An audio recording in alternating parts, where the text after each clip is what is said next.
Congress party రైతుల పక్షపాతి అని తెలిపారు మంత్రి తుమ్మల నాగేశ్వరరావు. రైతులు నష్టపోకూడదని మొలకెత్తిన ధాన్యాన్ని కూడా కొనాలని కేబినెట్ నిర్ణయం తీసుకుందన్నారు మంత్రి.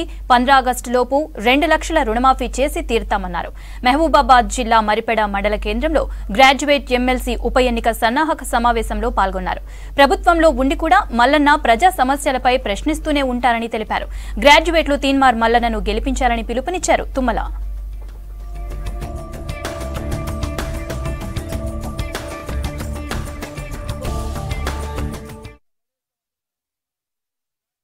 మీరంత సానుభూతి మాకు తెలియజేయాల్సిన పని లేదు.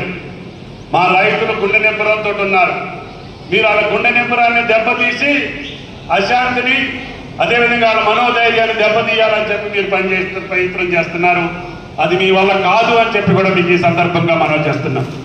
అందుకని నిన్న క్యాబినెట్లో మొక్కొచ్చినా కూడా తలవడమే కాదు, మొక్క మొలిస్తే కూడా కొనమని చెప్పాం. ఎందుకు అంటే పోతుంది 1000 కోట్లు 1500 కోట్లు పోనీయండి, నా రైతు బాధపడకూడదు అని చెప్పి ముఖ్యమంత్రి గారు మాటిచ్చారు.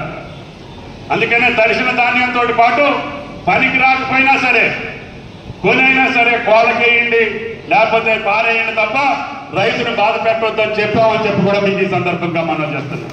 వాళ్ళ ఉద్దేశం ఏంటంటే మనం పోయినసారి సివిల్ సప్లైస్కి 50,000 కోట్లు అప్పు పెట్టాం కదా, ఆ అప్పు మనం తీర్చకుండానే మనం దిగిపోయాం కదా, వాళ్ళకి ఇంక డబ్బులు ఎక్కడ పడతాయి, ఎట్లా కొంటారు, ఏం చేస్తారు అని చెప్పి ఆశపడ్డారు.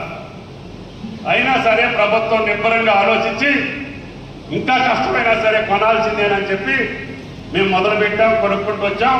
వాడు గతంలో 45 రోజులకు కానీ డబ్బులు వేసేవాడు కాదు. మేము 4 రోజుల్లోనే మీ ఖాతాల్లో డబ్బులు వేయమని చెప్పాం. అదేవిధంగా గతంలో 10 కేజీలు 12 కేజీలు తరుగు తీసేవాడు.